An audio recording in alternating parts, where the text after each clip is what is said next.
Hello, welcome to TIS Today. I am Matterall here with Maddox. How are you doing, Maddox? Doing fine. Great. Today's date is September 17th, 2020. It's a Thursday. And we have some news for you from the game. The big headline today, though, is from players in the war report.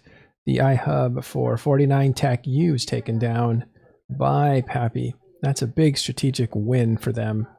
We'll have a look at that and get some details on what happened there. Okay, but first we want to start with some game news. The Eon was fixed after being made to be gigantic. You can see there it's a scale compared to the Knicks, and this meme was about 4 or 5 times bigger. Normally they're the same size. That turned out to be a glitch, and it was fixed. The idea, though, is that the super carriers are supposed to grow in size to match the faxes. I think the faxes really distorted capital ships. So when they were introduced, they were so much bigger than what was expected compared to super carriers. So they said, yeah, we're going to increase the size of super carriers at some point, right? Oh, I'm sorry, I forgot to introduce Gregorian, who's here today too, and Marathia is with us too. How are you guys? Not bad. Doing good. All right. Sorry about that. Marathia, say hi so we can distinguish your voice. Greetings, everyone. All right. So the next topic, or actually, do you have anything on that, Marathia? Not really, except for the change to the size, even though it was a bug, was kind of cool. Yeah. Okay, then let's move on to this next thing, which is the invasion reaches its zenith. This is an announcement for, looks like clothing for the Triglavians and Edencom. We'll get to the clothing in just a second. What's important about this is it's signaling that the last chapter of Invasions, which has accounted for 3 updates so far, or 3 expansions, and it's going to have a 4th expansion, is coming, and it will be the final chapter. And so you need to pick a side before this chapter hits. So we'll talk about that in just a second, but let's have a look at the clothing that is available from the game. That's the Informal Outfits. I think this is really strange to have aliens, branded clothing by aliens, but I guess it's made by humans that side with the aliens. But the armor is coming, and this is all familiar territory here. It's just the color schemes that have changed, but you can see this his and hers look to these things. And the following systems are currently affected. And there's a whole list of systems, even the Raravas, which was the first system that was affected. But these are all the systems that have been taken over, it looks like. Let's talk about this. Give us a rundown on, Marathi, if you don't mind, give us a rundown on the invasions and why Zenith is important. Well, the invasions so far have kind of followed a bit of a pattern, with the first chapter being focused entirely on HiSec, introducing all the major players, the factions, everything going down. The second chapter introduced LowSec, but then also iterated some on the HiSec, made changes like the world arcs went away, the observatory flashpoints were introduced, the Zernitra was added to the game. So chapter 1 had those arcs that came in, right? That was that trailer. The Zordaz world arcs. Right. Yeah. Okay. The big ships that were about as big as I think they're about as big as a Fortizar, if I remember right. Jeez.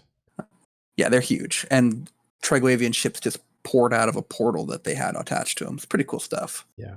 It introduced a lot of unique mechanics like weather phenomenons and little beacons that did stuff like MJD your entire fleet, well, anyone that was within range, 100 KOA, stuff like that. Really made players think on how to combat them.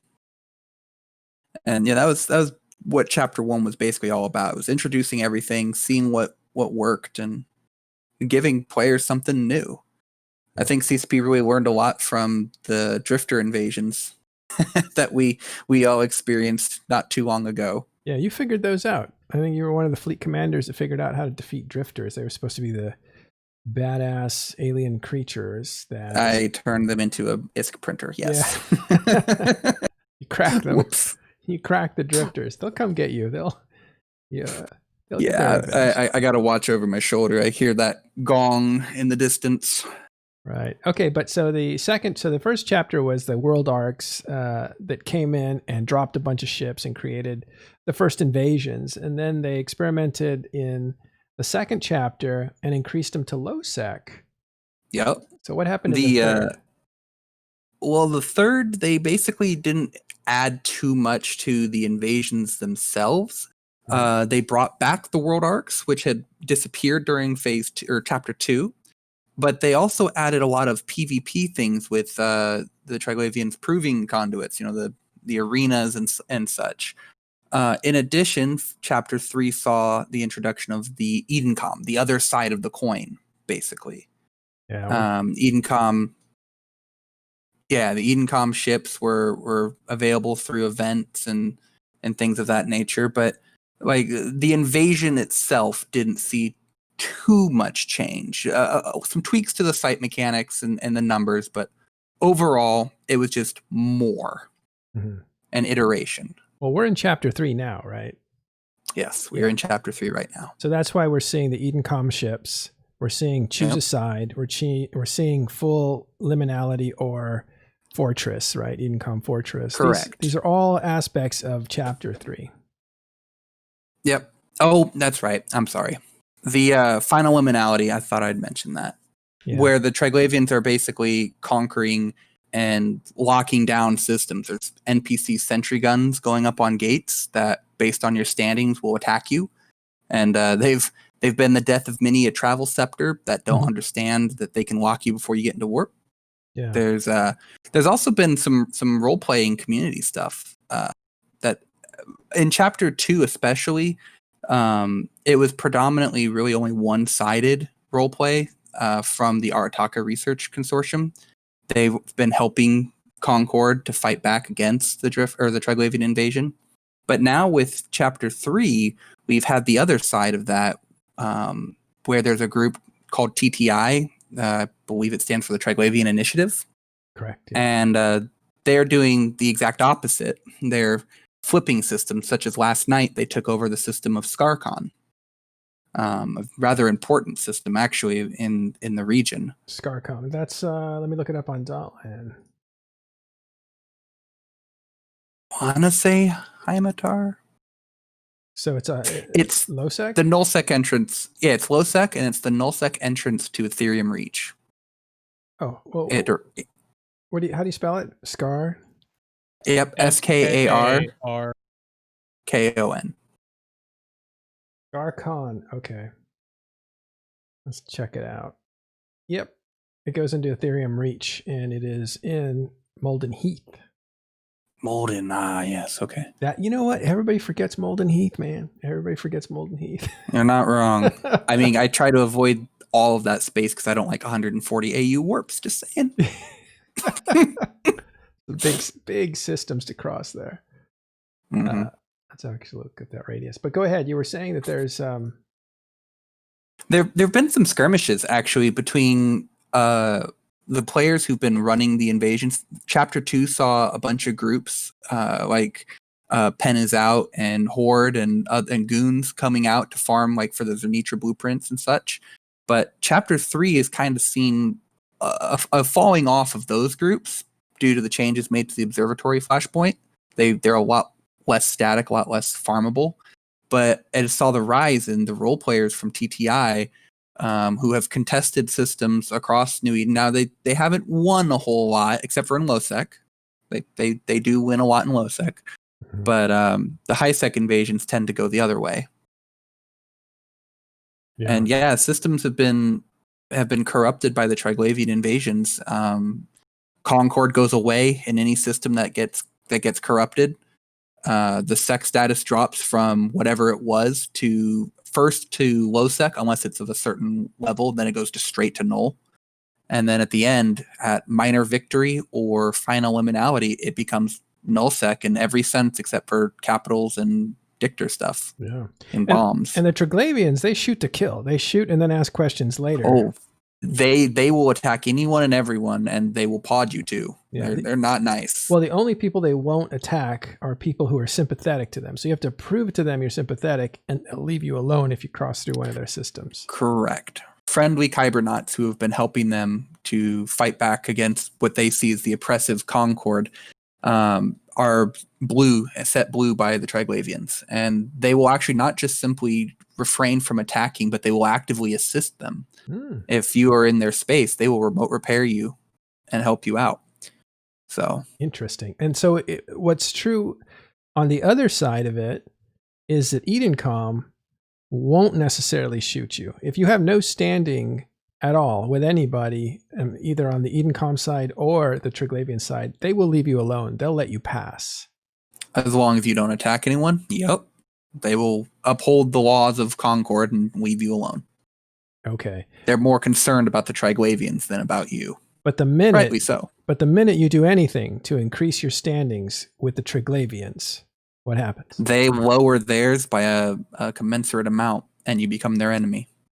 So then you do get targeted if you help out Triglavians passing through an Edencom system. Yep. Interesting. Yeah, that's a little confusing for people because as they pass through, they're like, look, I'm not on either side. Why is this Triglavian killing me? And Triglavians will kill you regardless, unless you're on their side. But the Edencom won't kill you right off the bat unless you attack someone or you have been helping out the Triglavians. So that's how that's different. Okay. Yep. I want to say hi to my friend there, Modern Inferno. It's good to see you. He's a fellow streamer. All right. And you said something that's very interesting here. This role-playing conflict or potential conflict between the Arataka Consortium, right? Yeah, the Arataka Research Consortium. Right. And so these are a group of players, they're fascinating, that put together research done in the game, about the game, the lore specifically referring to Triglavians and beyond. They look at wormholes and a bunch of other stuff too. And they put together all these, they create a ton of content for people to, like white papers on what's happening in the galaxy during these invasions. But they are squarely on the civilized side, right? They're not on the alien side of this conflict. Right. Arataka has been around since the days, well, probably before, but at least since the days of the Drifter invasions when they assassinated Empress Jamil. And they've pretty much resoundingly helped the empires to fight back against all invaders. They are loyal to Concord and the empires, and as such will only assist them in matters of war. Which I believe is what led to the rise of TTI, is members who wanted to welcome and see what we could learn from the Triglavian invaders. Oh, that's so interesting. So is there, what's a conflict between these two, think tanks look like? Or is it just a different collection of data? Well, Arataka is heavily focused on the research side of things. They're the ones that discovered lore all the way back Carolina's Star and everything. Whereas TTI is a little less focused on that and a little more in line with the Triglavian line of thought, which is shoot first, ask questions later. As for conflicts between them, Arataka has heavily focused on high security space on the core Empire worlds. And they've been managing to do quite well in high security, whereas TTI has basically had the opposite effect. They've been very successful in low security space, such as ScarCon last night, preventing people from actively impeding them. Yeah. We have Arcia from, she's one of the Edencom FCs, and she's a part of Talking in Station. So we get a lot of information from her on what's going on with Edencom. By the way, coming up soon in this, I don't know, I think it's called Depths of the Abyss, right? The next update that's coming in September. Is it Depths of the Abyss? Yeah. That was the one that was released earlier this week. That was this week. Yeah, I'm I thinking thought it was called Rolling Thunder. Rolling but Thunder. Thank you. Maybe I'm wrong about No, that. no, you're right. It's Rolling Thunder, and that's coming out on the 22nd. I got them confused. You're going to see an improvement to Edencom weaponry. What do you think about that? Short answer, I think it wasn't really needed so much. I mean, players have been predominantly avoiding the Edencom ships, with the exception of, tooling around and using their ability to instantly get pods on gates, like in Niarja. But I honestly say from experience with them, they're okay. The frigates are definitely the best, and the battleships are definitely the worst. But CCP saw fit to buff them in the last, I think, 3 updates. In fact, they've received a buff of some form. And you think it's not necessary, or wasn't necessary? I would say the application buff is a huge quality of life improvement, and definitely a good one. The damage buff, not needed. The cost reduction to the LP store, also not really needed.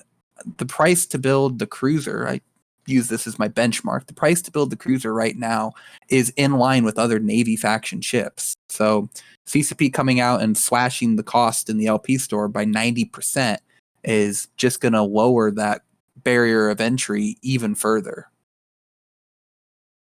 Interesting. You don't hear that much because there seemed to be an outcry about those ships not being useful. They weren't used, or they didn't have the debut that people wanted them to have, or CCP wanted them to have. Yeah, I think part of that is due to the fact that specific people put videos and content out, basically meaning with them and showing that they were bad, or showing that they were only good at certain things, and that's just kind of far from the truth. No one really experimented with them, because currently, if it's not the best, it doesn't matter. Take a look at, the hack meta, right? Yeah. So Everybody's until they get to the point where they're competitive, and some entity is convinced of this and fields them, nobody's going to adopt them. I mean, how long did it take for people to adopt the Munin, right? Well, you got to successfully field them, right? Yeah, that's the key. They have to be successfully fielded. And prior to them being put in the LP store, that was impossible. You couldn't get ammo, you couldn't get the modules. It was literally impossible. And even after they were put in the LP store, and actually I was wanting to touch on this a little bit, there was a bit of an issue with the LP store. A lot of players use Fuzzworks, which is an out-of-game website that allows you to look up blueprints for different items in LP stores. And for the longest time, I don't know if it's still active, but for the longest time, there was a bug with their database that showed the Triglavian ships, or not Triglavian, the Edencom ships, as being incredibly expensive to get from the LP store due to an item that doesn't actually exist. At least not in the blueprints. It's in the game file, but it was wrong. I have to. Yeah. I'm at Fuzzworks now, but you can find that at fuzzworks.co.uk. Yeah, if you've got it up right now, if you pull up the DED LP store, which I can actually link you. Yeah, Here link you go. it to me. DED. I'll link it in the podcast channel for you. There you go. That's the actual store. And if you take a look at that, and you notably sort by ISK per LP, the far right column, you'll see that a lot of things show as incredibly negative value. Like this first one. Yeah, like Slam Bolt, for instance, or any of those. Or if you were to put the Stormbringer itself in as what you're looking for, that one will show incredibly profitable values, right? And this is all horribly skewed, basically. Yeah. What's that number? It's skewed because the DED LP store is how you get agency drugs. And agency drugs are used by everyone in every ship. And so if you were to look up Pyrolancia, for example, Pyrolancia is worth a lot of money for the cost it takes to get it. So it's been messing with the numbers, and people look at this and go, well, this isn't profitable to make. I can't make this. Specifically, when I was telling you to look at the LP, do you see the ammo one there, the Slam Bolt condenser? Yeah. Take a look at the materials to build. All the way at the bottom, you'll see the OODA Loop expert system package. That is the bug I was talking about in their database. Those items are not required to build that thing. Right or here. to get it. This expert system package. Yeah, that is not part of it at all. It's a bug. Oh, okay. And if you were to actually look up those items in JITA, they're incredibly expensive because they're like, I believe their storyline drops. It's been a long time. Yeah. But yeah, the blueprint there says that it costs 350 mil and other cost. 300 of that are those items, are those little tokens. Got it. And so it's completely wrong. But it's a phantom. You don't actually need that thing. Nope. Don't need it at all. All right. Well, that would throw off your stuff because if your ingredients or your costs to build something were really high, it would make your profitability in the red, which is what we're seeing. Yeah. Now, fortunately, I will say one thing. There's a player tool out there called Kong.space, the lazy blacksmith, KHON.space. It's a very nice indie tool for builders. The person who manages that recently updated it to include the Edencom ships with their in-game values, what it's supposed to actually be to build them. And that's correct. And that shows how profitable. Spell that again for me. I will link it just a sec. Thanks. There you go. Links are preferred. The way I don't fumble around. I think. Yep, there you go. Spelled King Kong. Yeah. There it is. Exactly. And you can type in any blueprint in the game and it will give it to you. So if you were to type in Stormbringer, boom, Stormbringer, and it gives both research and manufacturing. So you can look up what it would cost to research blueprints to different levels, all kinds of good stuff. So clean. Look how fast that was. Yeah, it's a very helpful tool. I'm surprised you didn't hear about it before now. Fairly popular, I thought. Yeah. No, I haven't built stuff in a long time.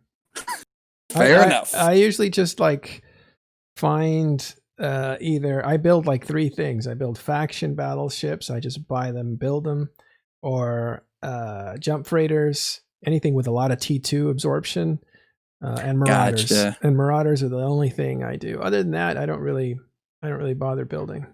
Well, for a little comparison, if you pull that up and you plug in just a simple Rotaru, a rigged Rotaru out in Nullsec somewhere, it tells you it only costs 43 mil to build a Stormbringer. But it's being sold in JITA for 120 mil. So you can see there's a significant profit margin on these suckers. Oh, too high, in my opinion. Once people start using them, that margin should drop like it does with every other ship. Yeah, Con is a pretty good tool. I've looked at it a little bit, but I mostly just react.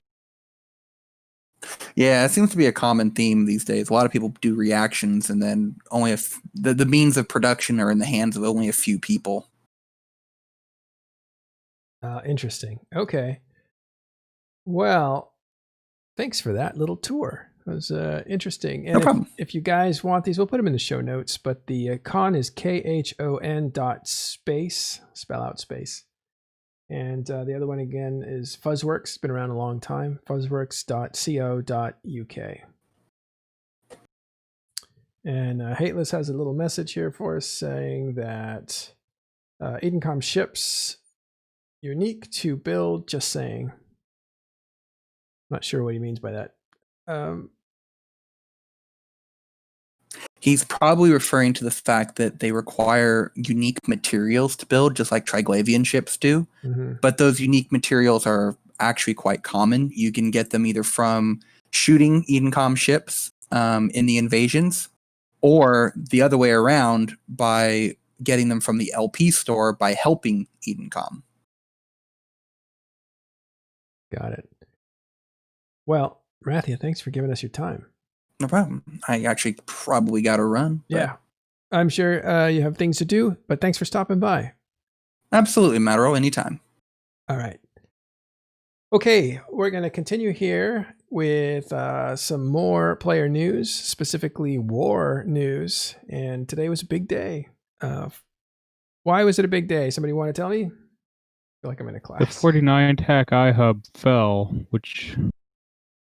Yeah, it's a big deal. This is yeah, which yeah. Go ahead. yeah, we should take the Sino Jammer down, right? And once that's down, they can start taking control of the system and start assaulting the Keep Star. Yeah, let's show you why that's such a big deal in the grand scheme of things. Now, 49 TAC U is actually right down here. I don't have it listed on here, but it's the furthest corner down here. You can see the little mouse running around it. So this long bridge from the FAT 6P area, this long bridge ends at the system that we're talking about, which means you save yourself this entire Keepstar trip to get to Aquarius. You can now cross this bridge over into Aquarius. Not right now, but in the future. That's why that system is incredibly important. It's probably one of the top 3 or 4 systems for the Imperium to defend. Now, the Imperium sits over here in Delve, and they are being encroached upon by PAPI here in Aquarius. And so this system puts them all through Aquarius, and they have now jump range into Delve. It's just a small corner of it, but that is a very, very strategic position for PAPI to conquer. Now, they tried to conquer that a long time. They started trying to attack it for, I want to say, 2 months. They've been trying to run fleets, but they've been successfully turned away by the Imperium. So maybe Test and friends were trying to get through this way, and it just wasn't happening. So what happened is while Fountain was getting attacked, Test was trying to attack here in the mid-range and even in lower areas here like period basis. But what they were also doing was building this infrastructure. They were putting down Keepstars and building this long road into Aquarius. And then when they took a left here at Albuquerque, like Bugs Bunny does, they went straight down to basically 49 TAC U. And today they broke down the infrastructure of that area, which means it's no longer well defended and is ripe for taking over. They put down their own infrastructure. It'll take 30 days for them to get to level 3, which is what they need to put down jammers. And once they put down jammers, then they can really go to work on the rest of the system.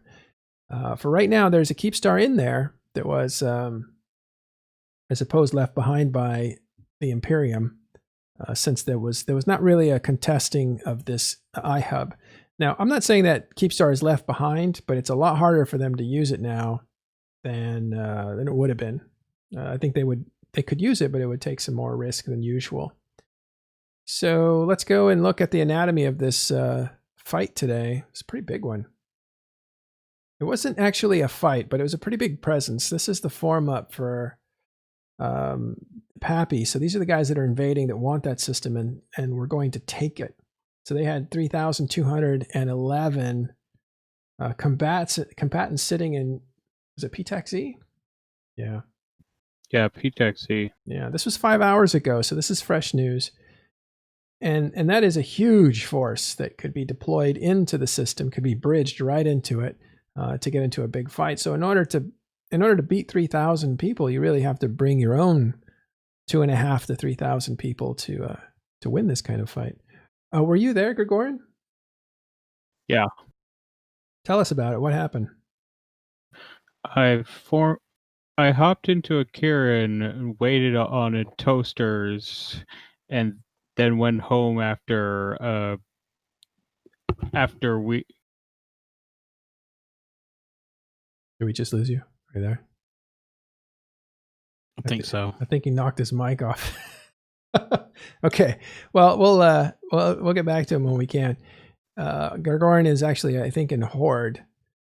So it sounds like it wasn't very eventful in that he basically was waiting around, which is exactly what happened. So you had 3,000 players ready to jump in, and there wasn't a need for them to jump in. So only a few went in to take care of the iHubs. They were destroyed. And this insurance policy of 3,000 players were not used. And let's have a look at, there was a fleet, there was some resistance put up, but it was skirmishing resistance. They sent some E-War And this is the It Imperium. was mostly burst jamming interceptors. Right. Thanks, you're back. So, yeah, the Imperium sent over some interceptors, but also some, it looked like Gilas and some T3 Proteuses. Yeah, I heard about an initiative Gila fleet, and I like their Gila doctrine. I've never been on grid with it, but it looks interesting. Well, tell us about that. They have, well, I like drone ships, even though they're not currently part of the meta, and they have 2 Gila doctrines. The other one is a less conventional one based around spider tanking with remote repairs on all of their Gilas, but this was apparently the other one. Mm-hmm. And apparently NC defeated it. Yeah, it looks like NC Munins, well, and some Claymores there. We're waiting, but it was, I mean, they were outmatched. This was only a fraction of PAPI's forces, but it was 400 ships that took on 160. So there was no chance for these guys. They kind of got intercepted and crushed pretty easily. Let's look at their fits.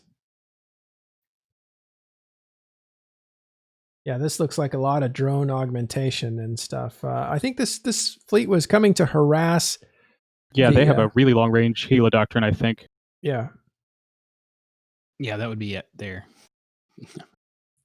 So they were coming to harass the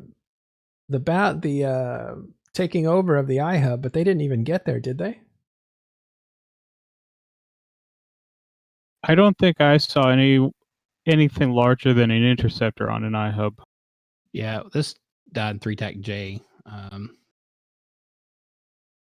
look at that. Maybe it looks like it died on a ping somewhere, possibly because it's not showing a gate or a celestial. Yeah, well, we don't know how they got crushed, but it's 400 to 150 was they weren't going to do much, and they got caught. No. Otherwise, yeah. So there was some resistance. It was not anything that was too significant because the iHub went down. So there was nothing like the other day when there was a huge form up of 2.2 thousand players had formed up a couple days ago. And that was like the first round. This was the second round. And this was actually kind of the knockout too, because they managed to destroy the iHub. So we also reinforced a few other nearby iHubs. So with all this happening, though, all my personal friends in Imperium that are seasoned players, they're all still pretty upbeat and still having a good time with all this. So their morale seems pretty high on the Imperium side from everybody I talked to, even though, it kind of looks bad for them here. But overall, I think, we still got a long ways to go. Well, anything can happen, and we do have a long ways to go. I think Vili predicted this is at least a 4-month campaign, at least. Might take 4 months, might take a bit less, a bit more, I don't know. But the idea, at least the battle plans that are on public record for the PAPI forces, is to capture iHubs and then change the nature of the infrastructure in the systems that are captured and then destroy the structures that are in the system. So that's a slow process. We're talking months. It takes 30 days to get your infrastructure up to be able to jam out other people's supers. And that allows you to really work on a keep star without worrying about anything but subcaps coming in to help defend.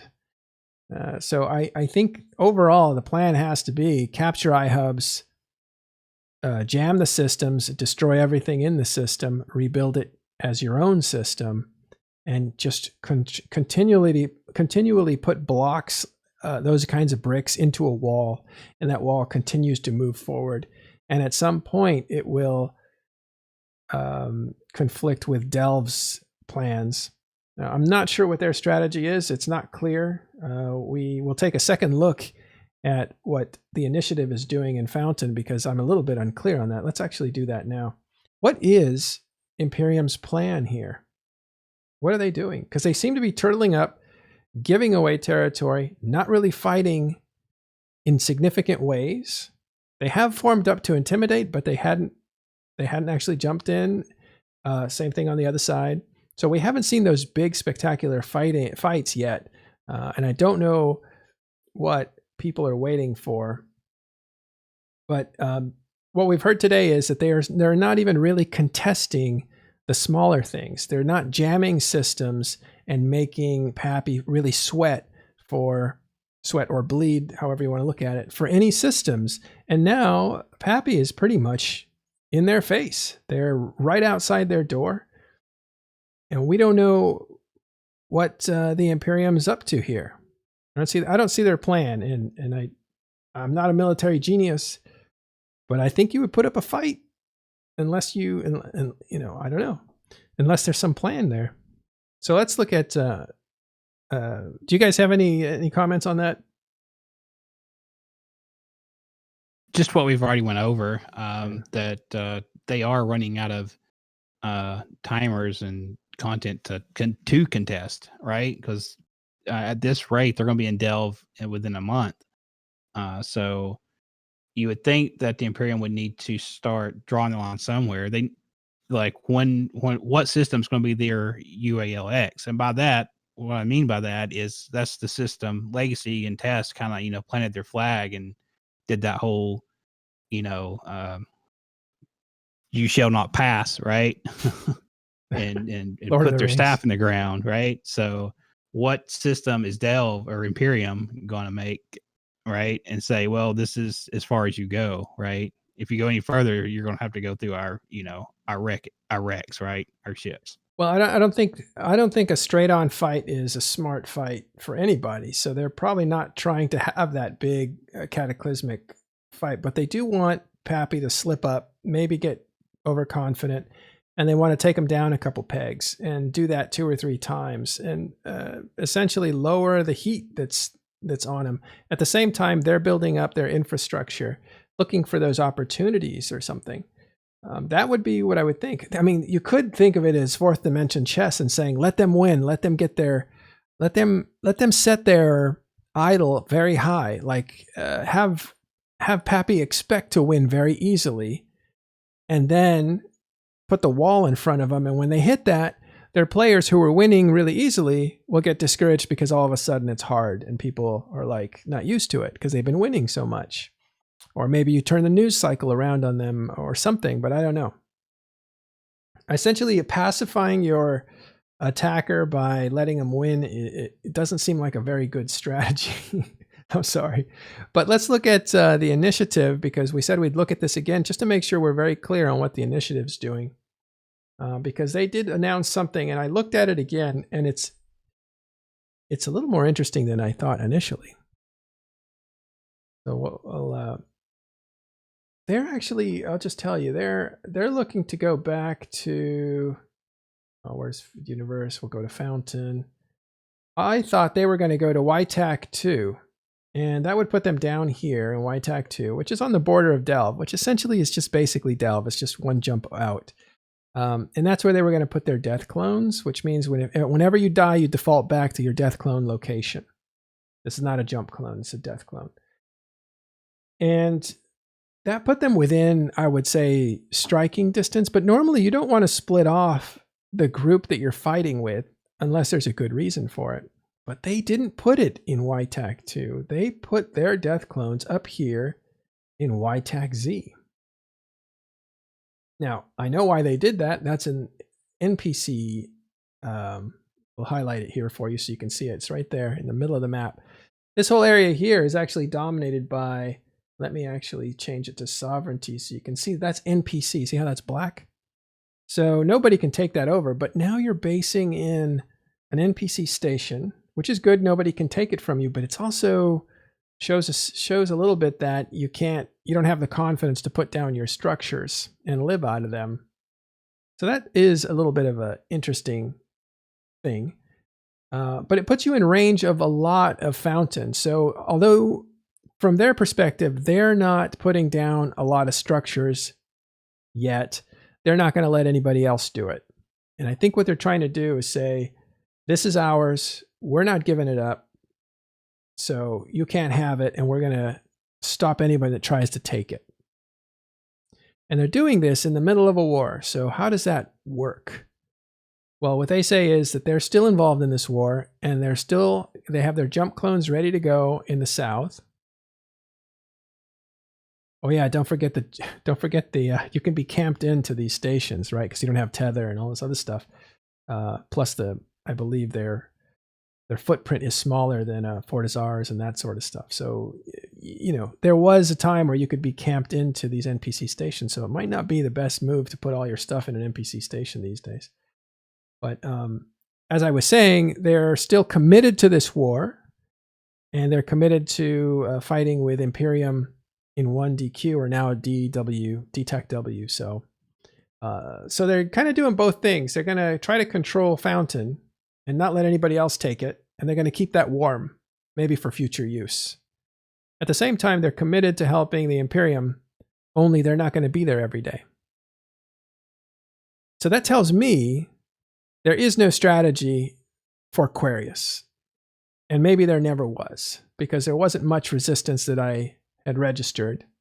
And it looks like in 4 days, they've put down, 3 keep stars and taken over 3 major systems, and I think 2 keep stars and 3 major systems. So Quarius really didn't have, I don't know, any defense that I could see. Could you guys see anything? Aquarius was one that they always said was a floodplain. I mean, they started saying Fountain was a floodplain after they started to lose it, but Aquarius was one that they always said was a floodplain. So I don't think it's particularly odd that they've put so little effort into defending Aquarius. Yeah. Well, let's take a look at Delve, or actually the map that we were looking at. Let's see. Yeah, this one here. And actually, I wanted to bring up the actual words. Oh, yeah, I did go over this point that they're not putting down any infrastructure. Apparently, they're having a little trouble with Low Secnia, because they're, Low Secnia is little sneaky guys. They're good. They're really good. I don't know how well Null Secnia is putting up a fight. They're a different group. But Low Secnia is putting up a little bit of a fight. And other than that, I think Fountain is very well pacified by the initiative at this point. And I'm going to bring that leadership thing back up. I want to point out some things I thought were interesting, and then we'll wrap up. Here it is. This came out in a paste spin, right? This was put out to his own people, but it was either leaked out or put out on purpose. We never know who puts the stuff out. And it was called Stare Down Your Masters. Does anyone know where that's from? Because I'm not sure what that reference is really all about. In any case, he says something. I found this to be confusing. I might be the only one, but I found it a little bit overwritten at the beginning here. Very interesting. Now, by the way, the guy that wrote this is named Sister Bliss. He's their leader. He's the initiative's leader, and he's a great artist. Fantastic artist. Great design sense. And he also seems to be a bit of a writer. And so he says a lot of stuff that really, to me, is like Tolkien-esque, right? It's very descriptive. And then he gets to the points down here where he talks about they've made some mistakes and they want to clear up communication, because that was one of the mistakes they were making. Let's see. Here it is too. If I'm honest, I have struggled with some poor decision making of our own, lack of consistency and lack of certainty and clarity in our communications. I'd like to use this post to rectify and clarify a number of points and provide some clear direction in terms of what we're doing. As always, all plans in wartime can be subject to change, but I hope the following helps. And then he lists off 10 bullet points. The first one, or actually the third one, kind of struck me, because this is where he says they're going to be in YTAC Z, or YZTAC, right? I don't want to get confused again. YZTAC. And they're going to hold down Fountain.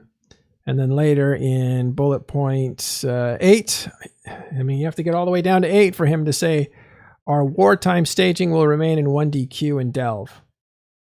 And yeah, so read this. We'll put it in the show notes, but also here, we'll give it to you guys just now. and see what you guys think. But I mean, the big story of the day has to be 49 TAC U is iHub has been destroyed by PAPI. That is a giant strategic chip for PAPI. I don't know if it was important to the Imperium. I think it was one of their top 3 or 4. They did make it the capital using Initiative's capital chip, right? Every alliance gets to pick a capital, and Initiative picked that system. Even though they were living in Fountain, they picked that system. And that was to give it strategic advantage for its defense modifiers. I don't think they were living there. I don't think that was their headquarters, but it was important enough for them to waste their capital system chip on that. So there you go. Yeah, you generally want to have your capital be a border system. Right, get those defenses way up. Okay, that's all we have time for today. I went a little bit over. I want to say thanks to everybody for showing up today. Madixar, Gregorin, and Marathio came earlier. Thank you guys. Hey, no problem. All right, we'll see you tomorrow.